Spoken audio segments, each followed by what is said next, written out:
Welcome to your guide on changing your WhatsApp status layout. Let's dive in. Open WhatsApp and navigate to the status section. This is where the magic happens. Tap on the three dots to access the layout options. Choose the style that suits you best. Select your preferred layout, round, square, or creative.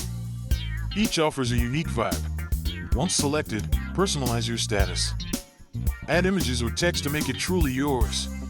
Finally, save your changes. Your unique status layout is now ready to impress your contacts.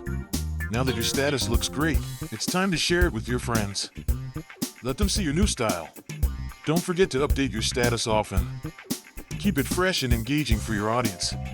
Incorporate photos and animations for more flair. A dynamic status keeps users engaged.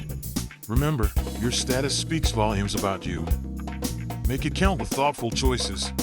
And that's it. You've successfully transformed your WhatsApp status layout. Thanks for watching. Don't forget to like, share, and subscribe for more tips and tricks.